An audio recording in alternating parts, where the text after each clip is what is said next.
Cerita ini kejadian di tahun 2000-an, ada seorang perempuan, umurnya 20 tahun, namanya Dahlia. Backgroundnya ini, Dahlia gak bisa dibilang indigo, tapi gak cuman sensitif doang juga. Agak di tengah-tengah gitu kali ya, dalam artian, dia bisa ngerasain adanya makhluk halus, misalkan. Tiba-tiba dia kepikiran, gua bakal ada masalah nih sama dosen gua. Minggu depannya beneran kejadian, dia dipanggil dosennya gara-gara dituduh kopas satu tugas, padahal gak kopas sama sekali.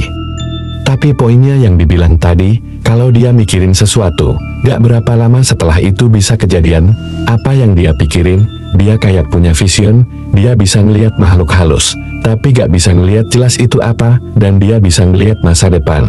Kebanyakan masa depannya yang mengganggu dia. Hal yang negatif, hal itu cukup ganggu kehidupan dia. Termasuk di satu hari, di tahun 2000-an itu, tiba-tiba muncul di kepala Dahlia, kalau neneknya bakal meninggal. Neneknya Dahlia itu udah beberapa tahun terakhir, kalau ngomong suka gak jelas, diajak ngomong juga responnya suka aneh, agak-agak setengah gila gitulah, bukan karena tua doang. Tapi emang ya umurnya 60-an, hampir 70, cuman gak kayak orang tua, nenek-nenek, yang bukan gak bisa diajak ngomong. Dan yang lebih bikin sakit kepala, cuma selang beberapa minggu, setelah neneknya Dahlia ini meninggal, muncul tuh pikiran di kepalanya Dahlia, kalau ibunya bakal sakit. Ini bukan yang dia pikirin, tapi tiba-tiba muncul gitu. Dahlia udah istighfar terus, karena sakit banget kepalanya. Baru banget nenek gua meninggal, sekarang ibu gua udah mau sakit, tapi gak tahu kenapa, nyokapnya Dahlia tiba-tiba aja beneran sakit, dan itu terjadi sampai 4 tahun. Ibunya ini bukan sakit yang biasa, yang tadinya sehat-sehat aja.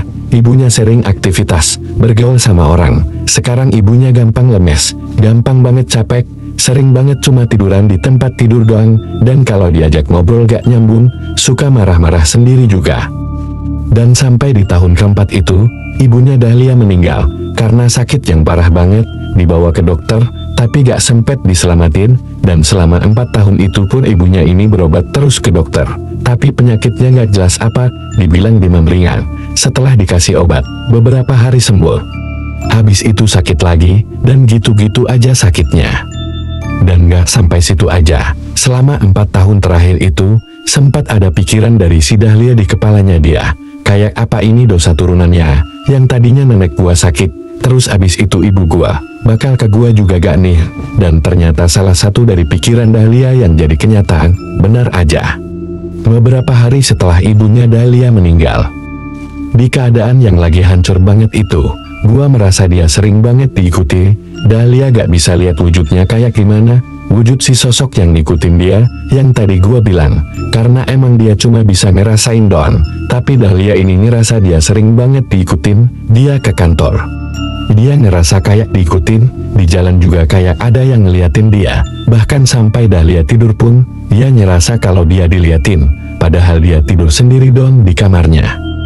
Dari situlah dia tahu, kalau ternyata emang nenek dan ibunya itu meninggal, karena sesuatu yang terjadi sama dia sekarang, ada makhluk yang percaya gak percaya, ngeganggu neneknya, ibunya, bahkan sekarang gangguin Dahlia, berarti meninggalnya, karena ada sosok yang ngelakain mereka.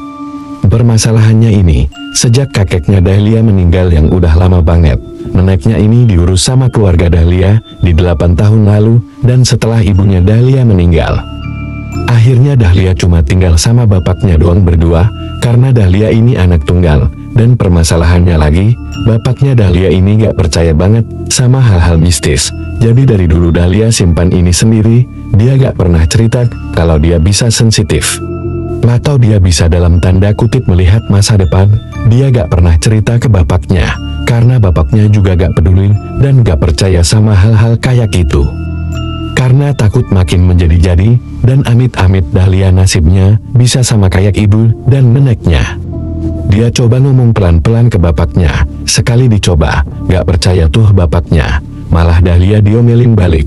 Tapi beberapa hari lewat, beberapa minggu, ini makhluk makin sering banget datengin Dahlia, bahkan Dahlia bener-bener diliatin di samping banget, kalau dia lagi tidur.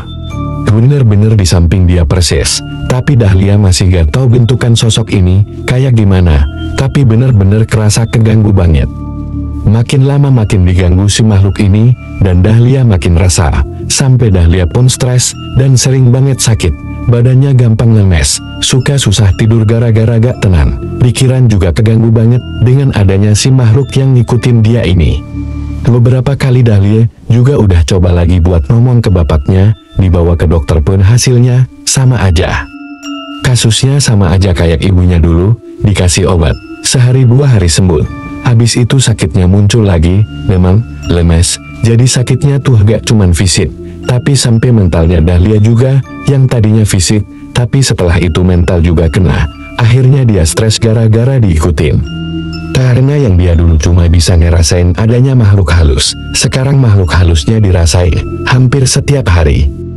Bahkan deket banget karena ngikutin dia. Gara-gara bapaknya pun udah gak bisa diajak diskusi, dan gak mau percaya sama Dahlia. Tapi Dahlia gak mau ada di posisi ini, amit-amit dia bakal berakhir kayak nenek dan ibunya, stres dan akhirnya meninggal. Dia nekatlah, akhirnya buat cari orang pintar, karena dia juga gak bisa ngandelin siapa-siapa lagi kan. Selain dirinya sendiri gitu, dia cari-cari.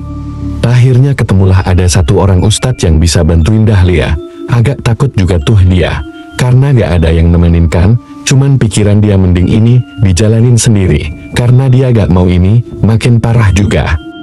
Singkat cerita Dahlia ini diruqyah, dengan Dahlia datang sendiri ke ustadz ini, dia diruqyah, dan singkat cerita dari penjelasan si ustadz ini, jadi ustadz ini tuh bisa komunikasi sama ini makhluk, tapi makhluk yang kata si ustadz ini semacam jin, agak susah buat diajak komunikasi. Si jin ini jangan ngebuka infonya secara detail. Jadi jin ini ternyata makhluk yang emang ngegangguin nenek dan ibunya Dahlia 4 tahun sebelum neneknya Dahlia meninggal. Makhluk ini dikirimin sama orang yang gak suka sama keluarga Dahlia, dan begitu neneknya Dahlia meninggal, jin ini pindah buat ngegangguin ibunya. Begitu juga ibunya meninggal, jin ini pindah ke Dahlia. Jadi kayak benalu, yang harus ada tempat buat ditempelin. Ustadznya bilang udah dibuang. Nggak tahu juga, apakah emang bener dibuang, atau buat nenangin Dahlia aja, biar dia gak kepikiran dan gak stres lagi. Tapi yang pasti setelah diruqyah itu, Dahlia udah baikan banget sihir, secara fisik dan mental. Dia sebagai orang yang bisa ngerasain makhluk halus setelah diruqyah itu, gak ngerasa diikutin dan diliatin lagi sama si makhluk halus ini. Tapi konsekuensinya sebelum itu, dia gak cuman kehilangan neneknya, tapi kehilangan ibunya juga. Karena dia juga gak bisa setinggi itu ilmunya. Dia juga gak tahu gimana cara ngegunain ilmunya. Tapi di sisi lain, si Dahlia juga merasakan yang dikirim untuk neneknya kan dulu, terus jadi turun-temurun, dan gak bisa lepas. Dan kayaknya si makhluk ini ngincer perempuan buat ditempelin terus. Untungnya si Dahlia sekarang udah gak ngerasa gimana-gimana. Entah yang benar-benar emang dibuang, atau enggak, yang paling penting Dahlia tenang gak pernah diganggu lagi.